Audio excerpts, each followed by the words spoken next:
There's a house I used to walk past when I was a kid. Nothing fancy.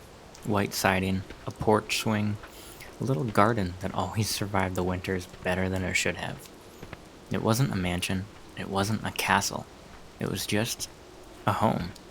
When I was growing up, people would point out houses like that and say, one day, you'll have one of those. Like it was a quest reward waiting for you at the end of adulthood.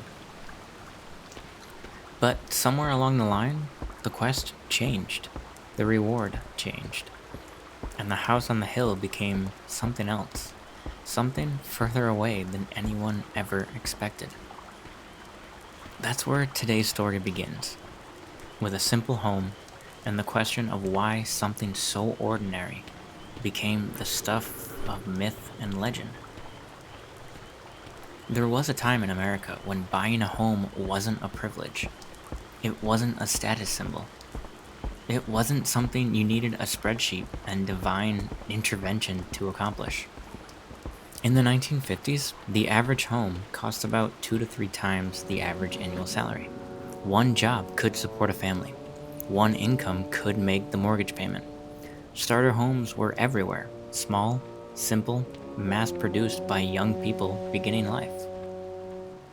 They weren't luxury builds. They didn't have granite countertops forged by the gods. They didn't have walk-in showers the size of an entire pantry. They were normal and common.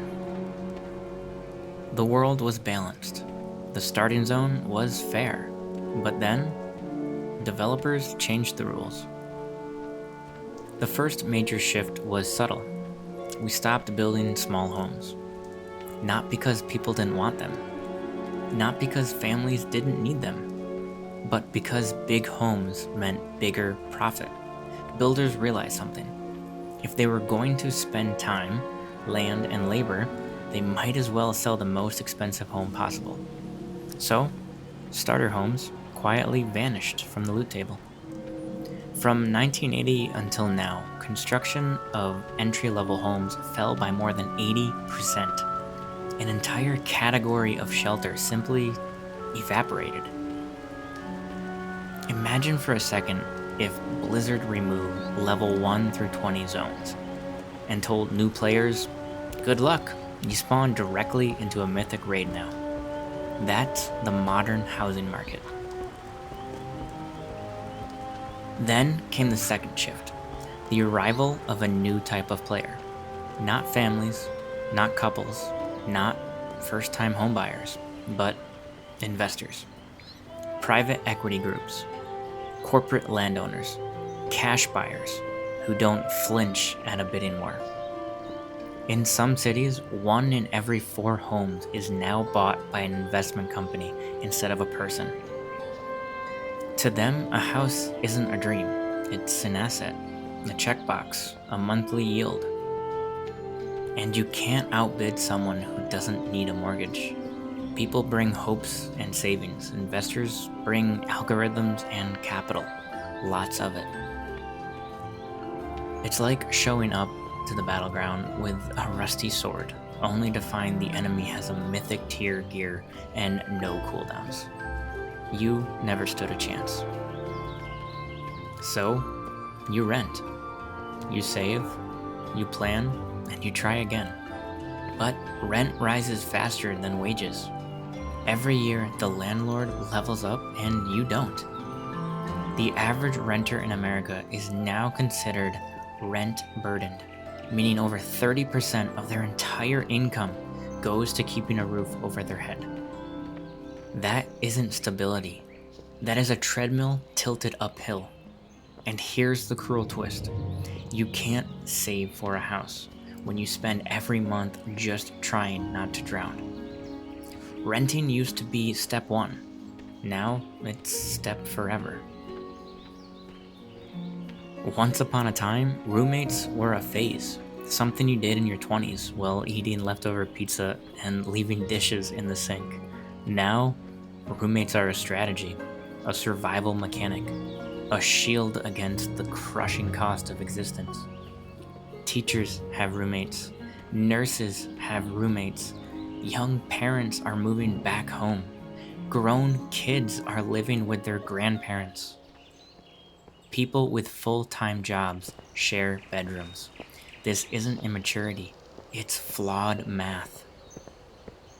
A single income doesn't stand a chance against modern rent. A dual income struggles. A household of four? Maybe. The party size required to survive this quest keeps growing. Here's the part people don't like to talk about. If your parents or grandparents bought a home a long time ago, they unintentionally stepped into a time machine. Their home doubled, tripled, even quadrupled in value. Not because they worked harder, but because they got in early. For younger generations, that door is locked. Not metaphorically, literally locked. Starter homes used to cost $60,000. Now, they're starting at $350,000. Wages did not grow sixfold, not even close. The game got harder, and someone forgot to tell all the new players. A home is more than four walls. It's security, identity, belonging, a launch pad into adulthood, a place to store your loot and log off without fear. Without that grounding, everything feels temporary. People delay marriage. They're delaying children.